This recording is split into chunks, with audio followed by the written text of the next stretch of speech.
Então, nessa última parte de Apocalipse 11, hoje, nós temos aqui um princípio muito importante que é abordado, dando continuidade ao que nós estávamos estudando ontem. Vamos voltar a alguns textos para nós nos reencontrarmos no contexto. Vamos para o verso 7. Diz assim: E quando acabarem o seu testemunho, quem? As duas testemunhas. Não acabarem o seu testemunho, mas acabarem o seu testemunho vestidos de saco, né? Isso precisa ser compreendido. Porque elas continuam testemunhando hoje, não é verdade? Elas nunca deixaram de testemunhar. E não iniciaram seu testemunho em 538, mas vestidas de saco. E por que vestidas de saco? Sob circunstâncias humilhantes, sob aflição. E quando acabarem o seu testemunho sob essas circunstâncias, e o que fez com que os dias fossem abreviados? Os dias de ter que testemunhar em saco, o que fez com que esses dias fossem abreviados? A Reforma Protestante. Lembra? Jesus até falou alguma coisa na mensagem às 7 igrejas, na igreja de Tiatira. O que ele disse? Alguém lembra? Outra carga não vos porei. Ou seja, Jesus ia aliviar a carga da opressão papal. Então, antes do término dos 1260 anos proféticos, nós temos aqui os 1260 anos de supremacia papal. 538, Justiniano concedeu ao Papa poderes para governar em questões relacionadas à religião, poder civil. E aí, no ano 1798, o Papa foi destronado por Berthier. Mas antes do término desse período, houve a Reforma Protestante na Europa. Muitos países tiveram reavivamento com o despertar religioso. Os homens começaram a pensar por si mesmos. Traduções da Bíblia foram disponíveis nas línguas do povo. Agora, não somente os eruditos, mas também o povo podia estudar a Bíblia por si mesmo. Um homem chamado Gutenberg, da Alemanha, inventou a imprensa no século XVI. Então, várias coisas aconteceram que contribuíram para esse despertamento. Então, as testemunhas, podemos dizer, deixaram de testemunhar vestidas de saco até um pouco antes do término do período de 1260 dias proféticos. Os 42 meses, no caso, como é falado aqui em Apocalipse 11. E quando acabarem o seu testemunho, a besta que sobe do abismo lhes fará guerra. E os vencerá e os matará. E este os vencerá e os matará, nós vamos ver, é semelhante à vitória de Satanás contra Cristo na cruz. Foi uma vitória aparente e momentânea, mas não foi um triunfo real e perdurador. Mas esta besta, que nós descobrimos ontem, representa a França, poder ateu que surgiu nessa nação, que seus mais altos níveis de poder civil excluiu Deus da sociedade. Essa besta fez guerra contra as testemunhas, os venceu e os matou. E no verso 8 diz: E jazeram os seus corpos mortos na praça da grande cidade, que espiritualmente se chama Sodoma e Egito, onde o nosso Senhor também foi crucificado. Aí eu queria frisar esse ponto. Onde é que nós vemos, além da própria crucifixão de Cristo, que é mencionado Jesus ser crucificado ou perseguido? Na pessoa dos seus santos. Lembra que Jesus disse para Saulo de Tarso: por que me persegues? Então, quando os santos de Cristo são perseguidos, crucificados, Jesus também é. Nesse caso, não somente as Escrituras, mas também os fiéis foram maltratados e perseguidos na França. Deixa eu ler para vocês do livro Grande Conflito 273. Nós temos o massacre de Santo Bartolomeu, um evento histórico. Você pode até pesquisar na enciclopédia e você vai descobrir um pouco acerca desse acontecimento. Ellen White, ela diz assim: o mais negro, porém, do negro catálogo de crimes, a mais horrível entre as ações diabólicas de todos os hediondos séculos, foi o massacre de Santo Bartolomeu. Milhares de protestantes que dormiam tranquilamente em suas casas, confiando na honra empenhada de seu rei, eram arrastados para fora sem aviso prévio e assassinados a sangue frio. Quem acha que já sofreu perseguição não sabe de nada em comparação com isso. Como Cristo fora o chefe invisível de seu povo ao ser tirado do cativeiro egípcio, assim foi Satanás o chefe invisível de seus súditos na horrível obra de multiplicar os mártires. Durante 7 dias perdurou o massacre em Paris, sendo os primeiros 3 com inconcebível fúria. E não se limitou unicamente à cidade, mas por ordem especial do rei estendeu-se a todas as províncias e cidades onde se encontravam protestantes. Não se respeitava nem idade nem sexo. Não se poupava nem a inocente criancinha, nem o homem de cabelos brancos. Nobres e camponeses, velhos e jovens, mães e filhos, eram juntamente abatidos. Por toda a França, carnificina durou 2 meses. Pereceram 70.000 da nação. Aí quando a gente lê em Daniel 12:1 que haverá um tempo de angústia que nunca houve desde que houve nação, a gente pensa, será que vai ser realmente igual o que está descrito aqui? Ela cita um historiador, Henry White, o massacre de São Bartolomeu. Quando as notícias do massacre chegaram a Roma, a exultação entre o clero não teve limite. O cardeal de Lorena recompensou o mensageiro com 1000 coroas. O canhão de Santo Ângelo reboou em alegre salva.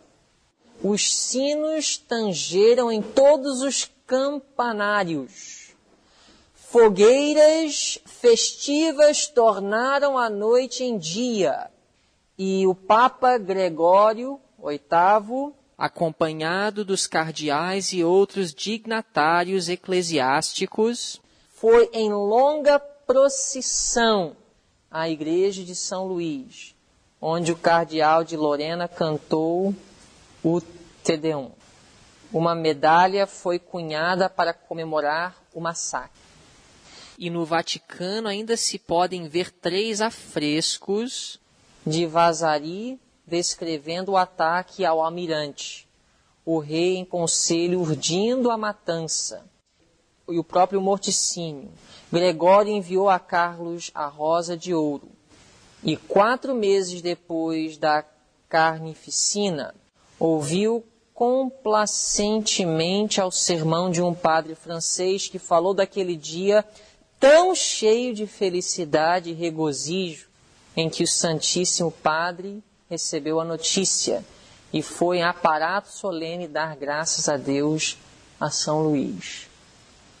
E quando a gente pensa que Ellen White fala que o poder católico não mudou nada, é exatamente hoje o que era naquela época, devemos pensar o que nós estamos fazendo em algumas partes do mundo como igreja, homenageando a morte do Papa ou fazendo alianças com a Igreja Católica e nos envolvendo no poder ecumênico que foi impulsionada pelo papado. É o mesmo poder. Só hoje não faz o que fazia antes, só hoje não revela as suas verdadeiras cores, como assim revelou na Idade Média, porque hoje ela se encontra num estado ou numa condição sem poder. Mas volta a ter o poder que teve e ela demonstrará suas verdadeiras cores. A expressão no abismo, em Apocalipse. Nós temos 3 lugares em Apocalipse onde nós temos o abismo. Apocalipse 11, Apocalipse 17 e Apocalipse 20. Em Apocalipse 20, nós temos o milênio. Satanás ele fica no abismo. Durante 1000 anos, ele se comporta. Sabe por que ele se comporta durante 1000 anos? Porque as circunstâncias não são favoráveis para ele se manifestar. Quando chegarmos em Apocalipse 20, nós vamos ver isso com mais detalhe. O abismo em Apocalipse representa uma cadeia de circunstâncias. Em Apocalipse 20, Satanás está no abismo. Em Apocalipse 17, a besta, que representa a Igreja Católica, está no abismo. Em Apocalipse 11, nós temos o poder ateu no abismo. Por que que em Apocalipse 11, a besta, que representa a França, isso nós já vimos claramente, sai do abismo? O abismo representa uma cadeia de circunstâncias. Ou seja, as circunstâncias durante a Idade Média não eram favoráveis para o surgimento do ateísmo. Então ela estava numa prisão, essa manifestação. O ateísmo sempre existiu aqueles que foram ateus, não criam no Deus do céu. Mas durante a Idade Média não havia circunstâncias para tal manifestação através de um poder, uma nação. Então ela surge do abismo. Já em Apocalipse 17, a Igreja Católica está no abismo depois de 1798. De 1798 para cá, a Igreja Católica está no abismo. Nós vamos estudar isso com calma em Apocalipse 17. Por que ela está no abismo hoje? A Igreja Católica. Porque desde 1798, ela perdeu sua supremacia e os Estados Unidos se ergueu uma nação que professa o protestantismo e o republicanismo. Um Estado sem rei e uma igreja sem papa. Quando a nação mais poderosa do mundo, vejam bem, quando a nação mais poderosa do mundo rejeita um rei no Estado e um papa na igreja, logicamente a Igreja Católica estaria onde? No abismo. Agora, o fato da besta estar no abismo quer dizer que ela já não é mais besta? Eu quero que vocês entendam isso, porque eu já ouvi um pastor adventista dizer para mim que a Igreja Católica já não é mais o que ela foi na Idade Média. Nós devemos ter cuidado em como apresentamos Apocalipse 13 diante do mundo do século 21, porque a Igreja Católica ela não é mais o que ela foi. Isso é uma falta de confiança na inspiração da Bíblia e do Espírito de profecia, porque ambos são claros em dizer que esse poder diabólico não mudou. Está apenas aguardando a oportunidade de se manifestar novamente. E a manifestação, segundo Daniel 12:1, será pior do que no dia do massacre de Santo Bartolomeu. Vou continuar lendo aqui, 273. O mesmo espírito sobrenatural que instigou o massacre dirigiu também as cenas da Revolução Francesa, de 1789 a 1798, período da Revolução Francesa. Foi declarado ser Jesus um impostor e o grito de mofa dos incrédulos franceses era: esmagai o miserável, falando de Cristo. Blasfêmia que desafiava o céu e abominável impiedade iam de mãos dadas, e os mais vis dentre os homens, os mais execráveis monstros de crueldade e vício, eram elevados aos mais altos postos. Em tudo isto, prestava-se suprema homenagem a Satanás, enquanto Cristo, em seus característicos de verdade, pureza e amor abnegado, era crucificado. Tem muito mais. Vocês deveriam ler esse capítulo de grande conflito. As Escrituras Sagradas e a Revolução Francesa. Voltando ao capítulo 11, então, verso 9 diz assim: e homens de vários povos, tribos, línguas e nações verão seus corpos mortos por 3 dias e meio, e não permitirão que os seus corpos mortos sejam postos em sepulcros. E os que habitam na terra se regozijarão sobre eles. Nós acabamos de ler um comentário em Grande Conflito que descreve quando a palavra de Deus foi pisada por terra, quando os servos de Cristo foram degolados de forma tão cruel, qual foi a reação do clero católico, dos povos ao redor da França que estavam cientes? Foi de quê? Aqui está escrito: regozijo e alegria. É semelhante ao que aconteceu na cruz, não é verdade? Foi regozijo e alegria.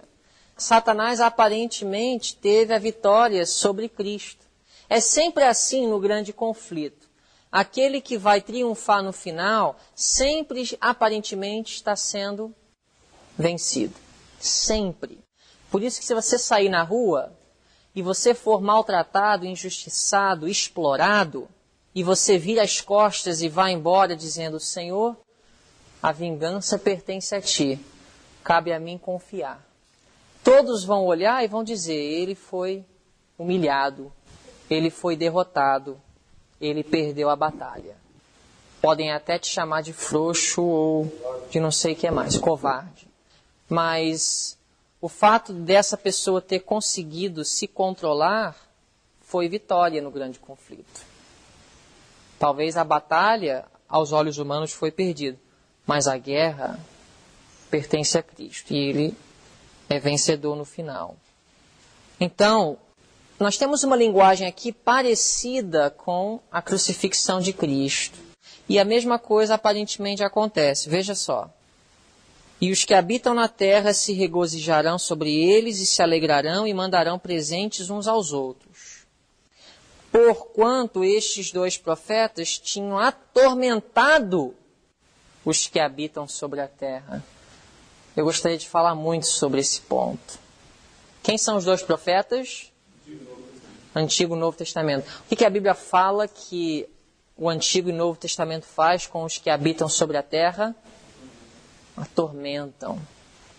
A palavra de Deus, ela atormenta o coração carnal. E essas duas testemunhas, esses dois profetas, atormentavam. Porque a palavra de Deus nunca foi popular e sua mensagem nunca agradou o coração não convertido. Mas o que eu acho interessante hoje é que essas duas testemunhas estão atormentando poucos hoje em dia.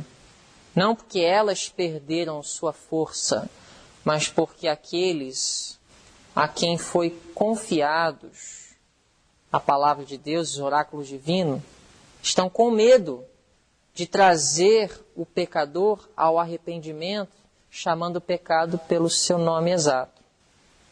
Verso 11 diz assim: depois daqueles 3 dias e meio, o Espírito de vida, vindo de Deus, entrou neles. Entrou em quem?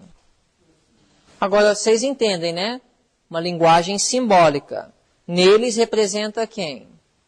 Os dois profetas. E os dois profetas, o Antigo e o Novo Testamento. Ou seja, a palavra de Deus, ela foi crucificada, ela foi morta, ela foi vencida, mas ela não foi colocada na sepultura. Depois de 3 dias e meio, ela seria o quê? Ressuscitada. E puseram-se sobre seus pés, e caiu grande temor sobre quem? Aqueles que estavam debochando, regozijando e se alegrando pela derrota da palavra de Deus, agora tiveram a oportunidade de ver Deus agir. Segurando o dedo aí em Apocalipse 11, abram comigo, por favor, em 2 de Coríntios 13, verso 7. É uma passagem que nós vamos ler em várias disciplinas aqui. E eu quero que vocês deixem este princípio fixar em sua mente. 2 de Coríntios 13, 8. Diz assim: porque nada podemos contra o quê? A verdade, senão pela verdade. O que diz o salmista em Salmo 119? O que é a verdade? Ele diz assim: a tua palavra é verdade. Então, se nós formos comparar Salmo 119 com 2 de Coríntios 13, 8, nós poderíamos dizer o quê? Nada podemos contra o quê? Contra a palavra. Alguém ensinar contrariamente à palavra que a vitória sobre o pecado é impossível, não vai mudar o fato de que, pelo poder de Deus, é possível. Nada podemos contra a verdade. Nada podemos contra a palavra, sim pela palavra. Os meus mais fervorosos esforços para minimizar a verdade, manipular a palavra, torcer a verdade, só vai contribuir mais para a exaltação da palavra e da verdade. Vocês entendem esse princípio? Quando você entender esse princípio, você jamais vai se sentir defensivo quando alguém desafiar a sua posição. Por exemplo, antigamente, quando um pastor evangélico descobria que algum membro de sua igreja estava estudando com os adventistas do 7º dia, sabe o que ele fazia? Ele começava a falar mal dos adventistas, porque ele tinha medo, ele estava inseguro, ele sabia que os adventistas tinham bons argumentos. É igual o pastor da igreja metodista onde a família White frequentava durante o período milerita. E ele ficou muito desesperado quando ele soube que alguns membros de sua igreja estavam frequentando as reuniões de Guilherme Miller. Ele não entendia este princípio. Nada podemos contra a verdade.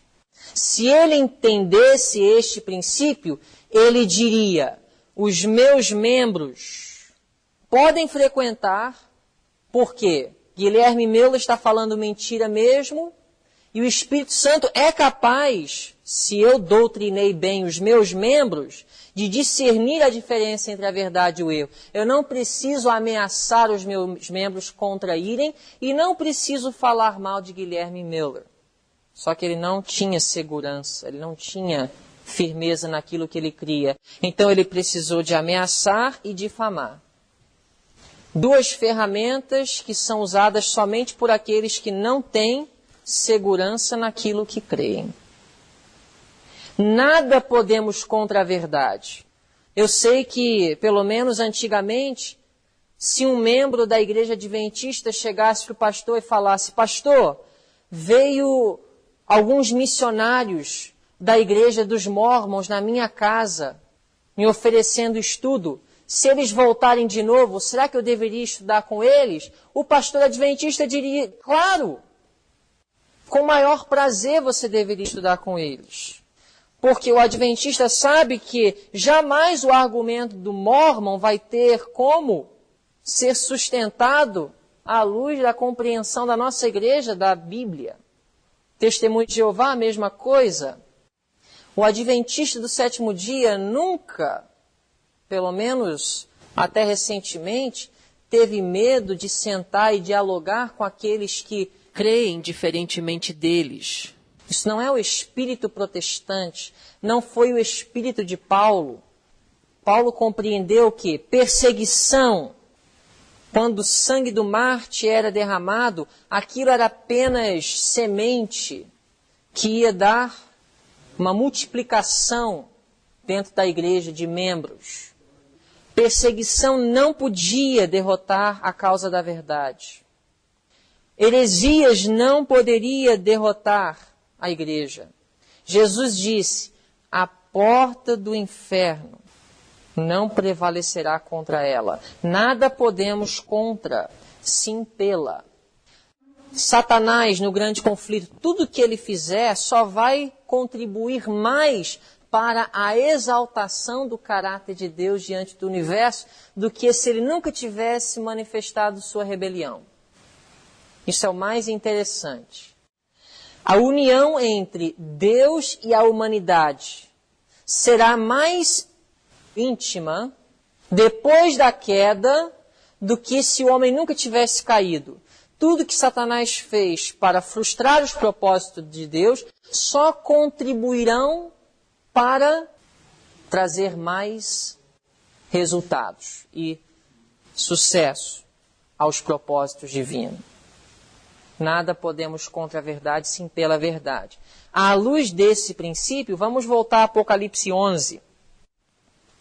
O que foi uma aparente derrota para a causa da reforma, o que foi uma aparente derrota à palavra de Deus, muitos zombaram, igual quando Daniel e seus companheiros foram levados à Babilônia. O que os babilônicos e outros disseram da religião dos judeus? Inferior. Por quê? O Deus de Israel não foi capaz de os proteger de Nabucodonosor? E até os utensílios da casa de seu Deus foram levados à casa de Nabucodonosor e de seu Deus. Então, sempre argumento existe. Deus permite que Satanás vai até um certo lugar para tornar a vitória mais gloriosa ainda. É igual o Faraó chegando até o Mar Vermelho atrás de Israel, permitindo que as circunstâncias ficassem mais e mais desfavoráveis para que no final a vitória fosse mais gloriosa. Assim foi na Revolução Francesa. Apocalipse 11, verso 12. E ouviram uma grande voz do céu que lhes dizia: subi para aqui. E subiram ao céu em uma nuvem, e os seus inimigos os viram. Não foi suficiente que apenas eles ressuscitassem e fossem visíveis, ou que aquele acontecimento fosse notório apenas àqueles que estavam nas regiões mais próximas. Mas Deus fez com que eles subissem numa nuvem para que a abrangência daquele acontecimento fosse maior. A Ellen White, ela comenta sobre isso. Na página 286 até 288. As fiéis testemunhas de Deus, mortas pelo poder blasfemo que subiu do abismo, não deveriam por muito tempo ficar em silêncio. Depois daqueles 3 dias e meio, o espírito de vida vindo de Deus entrou neles. Foi em 1793 que os decretos que aboliam a religião cristã e punham de parte a Escritura Sagrada passaram na Assembleia Francesa. 3 anos e meio mais tarde, foi adotada pelo mesmo corpo uma resolução que abrogava esses decretos, concedendo assim tolerância às Escrituras.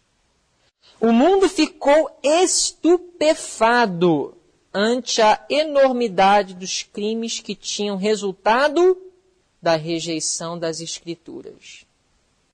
E os homens reconheceram a necessidade da fé em Deus e em sua palavra como fundamento da virtude e moralidade.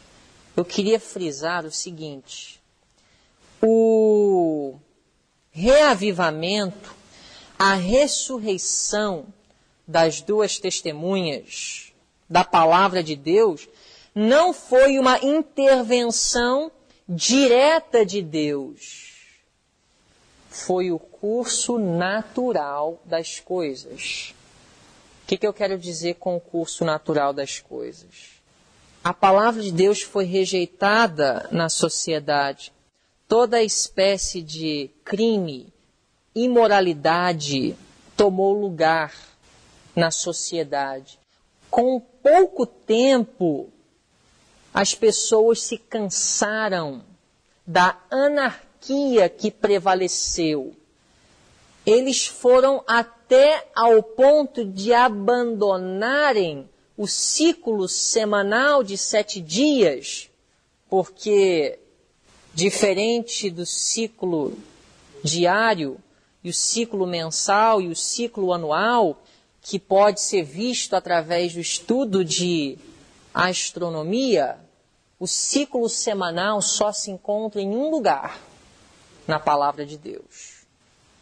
A origem do ciclo semanal está na Bíblia. Então eles adotaram um ciclo semanal de 10 dias para contrariar a Bíblia, porque eles queriam eliminar tudo da sociedade que tivesse raiz na religião da Bíblia.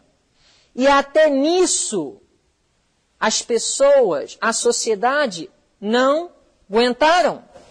E com o tempo, o corpo não aguentou. Porque Deus criou a nossa estrutura física, mental e espiritual de tal forma que a cada 7 dias precisamos de um descanso. É igual ao meu carro, depois de tantos quilômetros, tem que trocar o óleo, não tem jeito. Eu não posso agora criar um novo manual com um novo sistema de manutenção do meu carro, porque eu estou revoltado com a Fiat. Não tem como. Se a Fiat fabricou o meu carro, eu vou seguir o que a Fiat falou. Só que a França disse, nós vamos demonstrar nossa revolta contra o Deus da Bíblia, eliminando o ciclo semanal de 7 dias. Só que o corpo humano não aguenta. 10 dias não dá. 9 dias de trabalho e o 10º de descanso não deu certo. Voltaram ao ciclo semanal de 7 dias. Até hoje, na França, segue como nos outros países. Domingo, Segunda, terça, quarta, quinta, sexta, sábado. Então, a irmã White, ela descreve aqui a forma com a qual a Bíblia ela foi reerguida. No final, a Bíblia foi mais respeitada do que antes da Revolução Francesa. Vocês entenderam? Vocês entenderam a magnitude do que nós estamos falando aqui? Espero que isso não esteja escapando à percepção de nenhum de vocês. Nada podemos contra a verdade, sim pela verdade. Então não se desespere quando você está dando um estudo bíblico e a pessoa rejeita, ou o pastor ou o padre daquela pessoa fala para ela contra você. Não se desespere, nada podemos contra a verdade, sim pela verdade. Mesmo se aquela semente ficou lá, talvez no alto clamor, Deus vai trazer fruto. Não se desespere. Não se desespere se numa igreja você prega a verdade sobre a natureza humana de Cristo e a vitória sobre o pecado, e depois vem o pastor e fala que tudo o que você falou foi heresia. Não se desespere, porque se o que você está pregando é a verdade, nada podemos contra ela, sim por ela.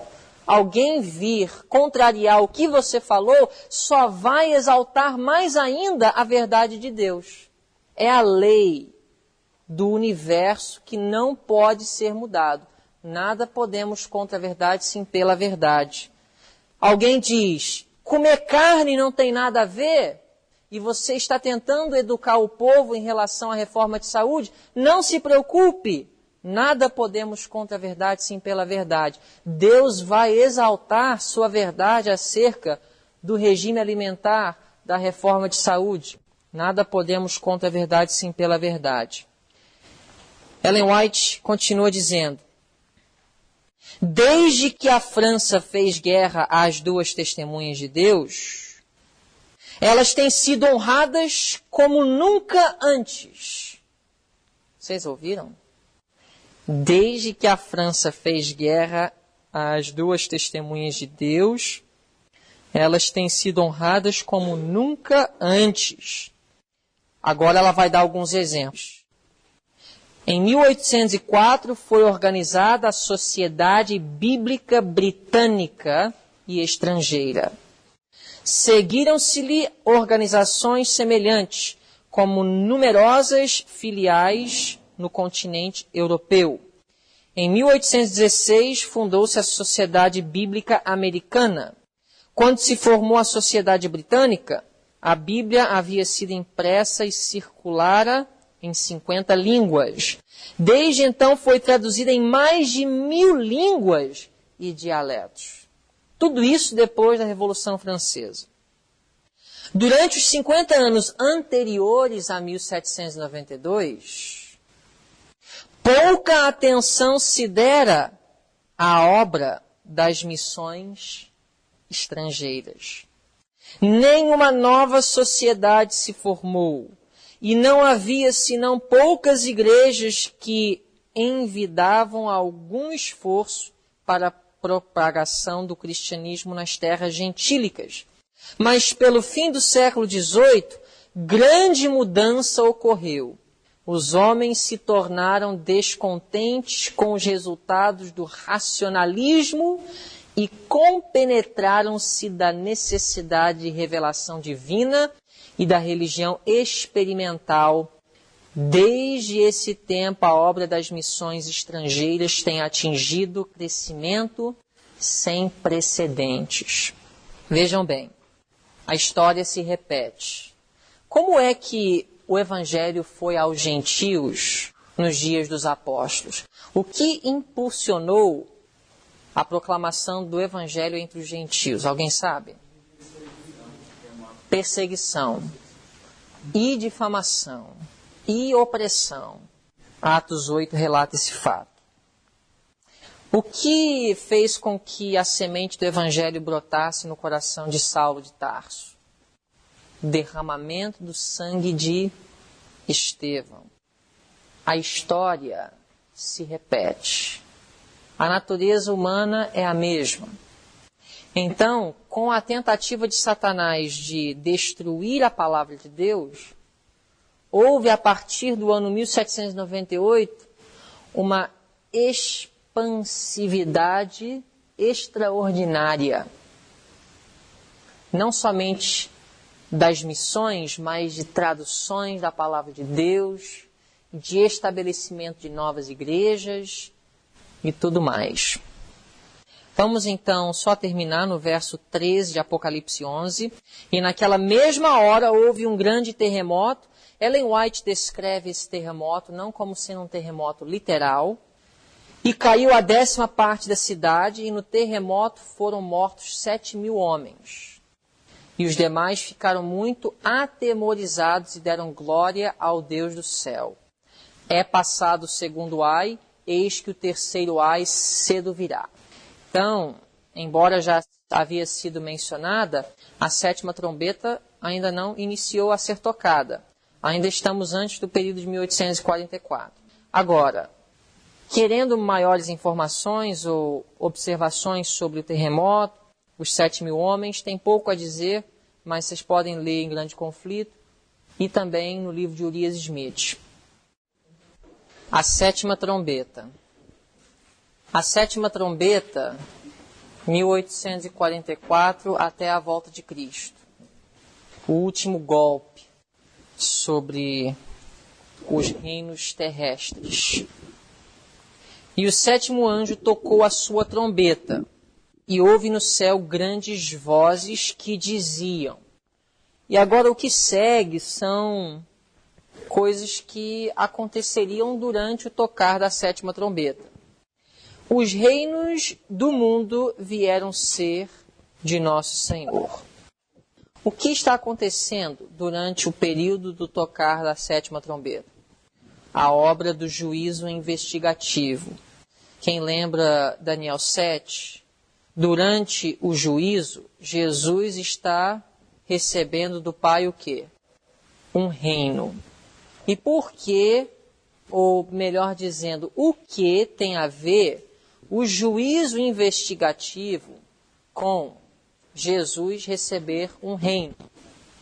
Alguém lembra e saberia me dizer? O que tem a ver a obra do juízo e Jesus receber um reino? Ele recebe o reino através da obra de juízo, que é reconhecido a sua autoridade. Sim, mas quem está sendo julgado durante o juízo investigativo? O povo de Deus. O que o povo de Deus tem a ver com o reino? Jesus, durante o juízo investigativo, está escolhendo aqueles que vão compor o seu reino, os súditos. Entendeu? Então, durante o tocar da 7ª trombeta, os reinos do mundo passarão a ser de Cristo. Também está conectado com Daniel 2, certo? A estátua tem 4 metais, ela será desestruturada, quebrada.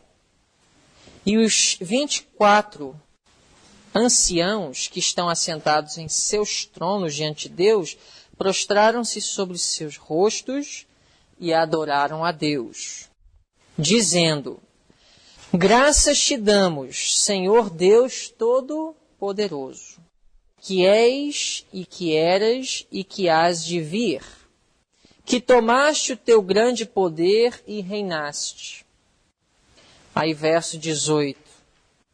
E iraram-se as nações. Durante o período do tocar da 7ª trombeta, as nações se irarão. O que é, no Apocalipse, a ira das nações? A ira das nações está relacionada com Apocalipse 12, 17. E o dragão irou-se contra a mulher e foi fazer guerra ao remanescente. A ira das nações será contra aqueles que fazem parte da Igreja de Cristo aqui na Terra. No Apocalipse nós temos uma série de contrastes. Nós temos o dragão e o cordeiro. Nós temos o sinal da besta e o selo de Deus. Nós temos uma prostituta e uma mulher pura. Nós temos a ira das nações e a ira de Deus. E assim vai. São muitos contrastes. A cidade ímpia, Babilônia, a cidade santa, Jerusalém. Vários contrastes. E nós vamos descobrir, em Apocalipse 13, 14, que evitar receber a ira, nenhum conseguirá. Nem pobre, nem rico, branco, negro, simples ou erudito. Evitar a ira será impossível. Agora, a questão será, a ira de quem vamos receber? A ira das nações ou a ira de Deus? Qual vem primeiro? A ira das nações. Nós temos um período chamado pequeno tempo de angústia e ainda a própria lei dominical e o tempo de angústia de Jacó. A ira das nações só vai aumentando e intensificando até a volta de Cristo. A ira das nações terá grandes consequências temporais. A ira de Deus terá consequências eternas, além das temporais. Mas a ira das nações jamais terá consequências eternas. Mateus 10, 28. Não teme aqueles que matam o corpo e não têm poder de matar a alma. Então esse texto se encaixa muito bem com essa expressão. E o tempo dos mortos. Em que sentido o tempo dos mortos? Para que sejam o quê? Julgados. Então, durante o tocar da 7ª trombeta, juízo dos mortos. E o tempo de dares o galardão aos profetas, teus servos, e aos santos, e aos que temem o teu nome, e pequenos e grandes, e o tempo de destruíres os que destroem a terra. Agora, existem muitas formas de poder elaborar a questão de destruir a terra, mas eu vejo aqui uma linguagem literal, direta. Destruir a terra, eu creio, está relacionado com uma voluntária atitude de agressividade contra a natureza, quer seja os animais ou a própria natureza ao nosso redor, o meio ambiente. Agora, não se aplica isso ao ponto de dizer que nós não devemos mais usar carro, porque isso agride a natureza, não devemos mais andar de ônibus ou de trem, ou não devemos cortar nenhuma árvore para construir uma casa. Isso seria uma espécie de fanatismo. Deus criou a terra para o homem. Ele não criou o homem para a terra. Vocês entendem? Então, tudo é o meio para alcançar um fim. Agora, voluntariamente agredir a natureza é até mesmo uma revelação de um caráter defeituoso.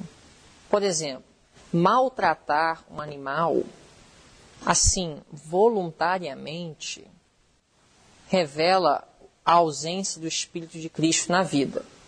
Agora, não levem isso para um fanatismo. Ver um animal na rua e achar que cada vez que vê um animal sofrendo é o seu dever religioso salvá-lo, é fanatismo. Estamos neste mundo para salvar almas, não animais.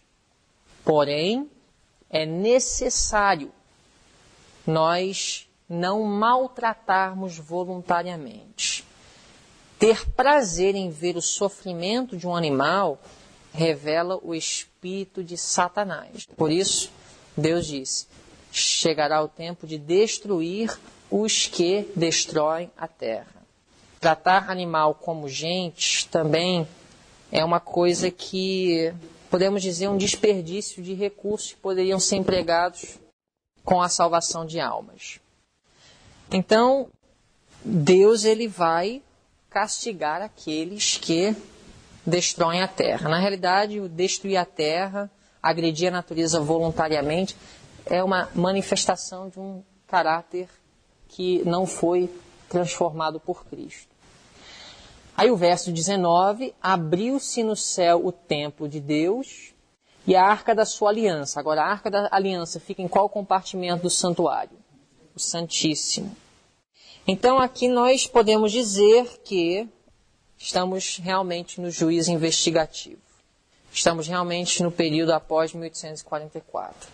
João vê, pela primeira vez, até o capítulo 11, uma visão do santuário celestial, do lugar santíssimo. E abriu-se no céu o templo de Deus e a arca da sua aliança. E o que estava dentro da arca? Não está escrito aqui, mas o que estava dentro da arca? Vamos abrir em Hebreus, só para deixar isso claro.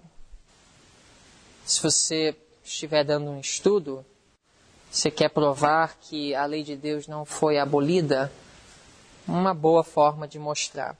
Ligar Apocalipse 11, 19 com Hebreus 9, verso 4. Aqui Paulo está descrevendo o Santíssimo, que tinha o incensário de ouro e a arca da aliança, coberta de ouro toda em redor. Em que, falando da arca, em que estava um vaso de ouro, que continha o maná e a vara de Arão que tinha florescido, e as tábuas da aliança. Aí você pode conectar esse texto, as tábuas da aliança, com Êxodo 31, que diz assim, verso 18, e deu a Moisés, quando acabou de falar com ele no monte, as 2 tábuas do testamento, ou do testemunho, ou da aliança, tábuas de pedra, escritas pelo dedo de Deus. Aí, se você quiser ainda provar que o que estava escrito nas tábuas da aliança que estava dentro da arca, que estava no lugar santíssimo, era os 10 mandamentos, você leva para Deuteronômio, capítulo 4, verso 13.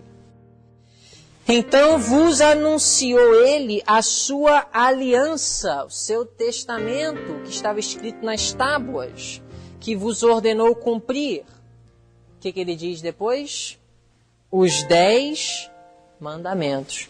Aqui é uma das poucas partes da Bíblia, na realidade eu acho que é a única, que tem a expressão os 10 mandamentos. Deuteronômio 4:13. E os escreveu em 2 tábuas de pedra. Aí você pega aqui, vai para Êxodo 20 e mostra os 10 mandamentos. Aí volta a Apocalipse 11. Essa cadeia de textos que eu dei para vocês agora é preciosa, hein? Deixa elas bem guardadinhas. E abriu-se no céu o templo de Deus e a arca da aliança, que foi vista no seu templo. E houve relâmpagos e vozes e trovões e terremotos e grande saraíva. O IEST está comprometido em fornecer mensagens relevantes como essas gratuitamente, a fim de cooperar com Deus no avanço de seu reino. Para ouvir mais sermões e palestras como essa, acesse nosso site www.iest.org. www.istrj.org.